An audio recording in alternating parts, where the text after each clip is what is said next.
A reading from Luke chapter 19, verses 1 through 10. Jesus was going through Jericho, where a man named Zacchaeus lived. He was in charge of collecting taxes and was very rich. Jesus was heading his way, and Zacchaeus wanted to see what he was like. But Zacchaeus was a short man and could not see over the crowd. So he ran ahead and climbed into a sycamore tree. When Jesus got there, he looked up and said, "Zacchaeus, hurry down. I want to stay with you today." Zacchaeus hurried down and gladly welcomed Jesus. Everyone who saw this started grumbling, "This man Zacchaeus is a sinner, and Jesus is going home to eat with him."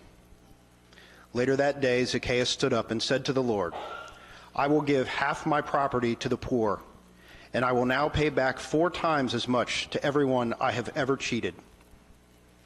Jesus said to Zacchaeus, "Today you and your family have been saved, because you are a true son of Abraham.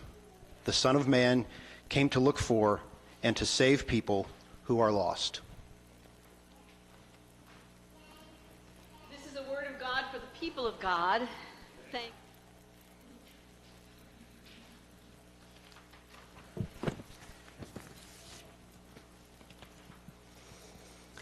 Those words were attributed to Mother Teresa. It's probably not true, but they could have come from her lips and created then into a song by Maggie and Suzy Roach. Anyway, forgiveness. One of the lines from Marcus Borg's book is on the front of your bulletin. But what if we are already and always forgiven? That is, completely accepted and loved by God, just as we are. Just as we are. This thing of forgiveness is a big deal. Just like last week, Nate was talking about sin. Sin matters. And however you define that. And forgiveness matters. How it is that we walk in the world with forgiveness. This week, one of the great joys of my work is that people send me stuff all week. Poems, things they think I would like, this picture, that picture, a song, whatever. Deb Green sent this one this week. We do not become healers. We came as healers. We are.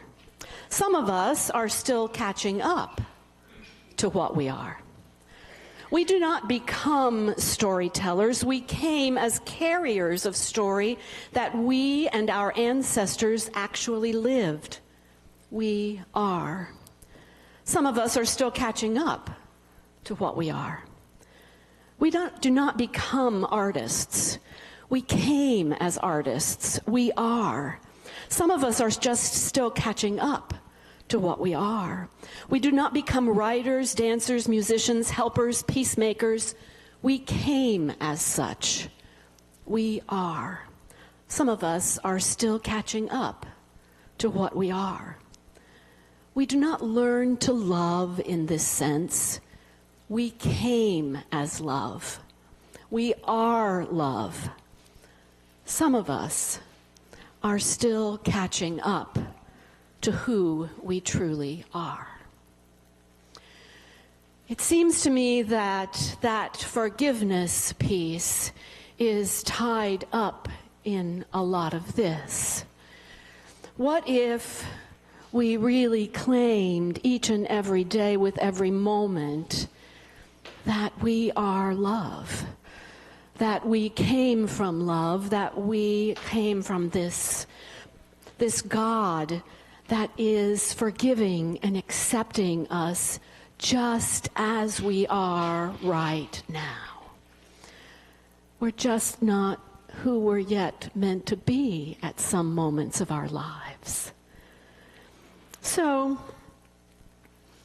today you were asked to get a stone, and if you haven't gotten one, we'll get you one.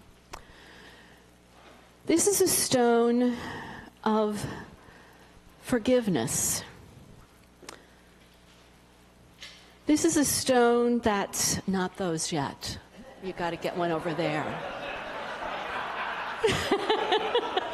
you can't have that one yet, Carol.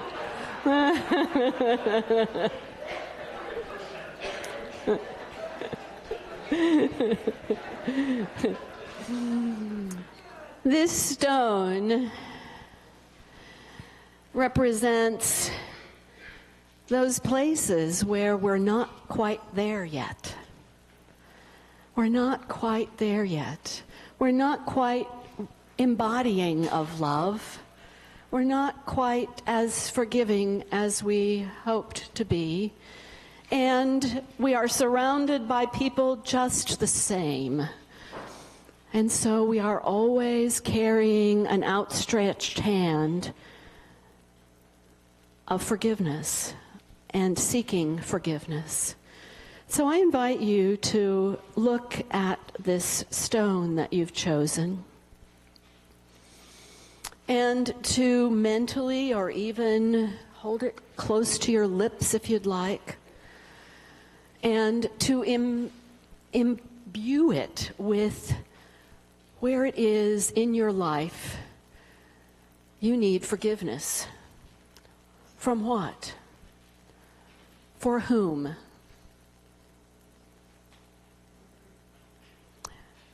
When Zacchaeus came to Jesus, he was smaller than he hoped to be. He was smaller than he hoped to be, and he had to climb to really be seen.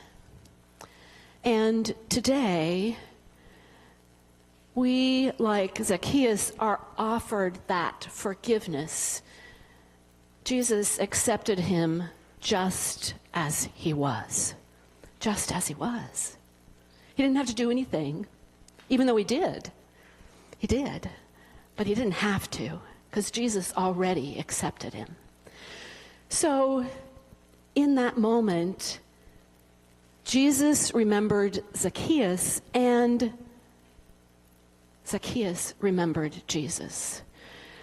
You're going to be invited to bring this stone that represents the places where you need forgiveness, where you desire forgiveness, where you long for forgiveness, and to place it here on the table. And then,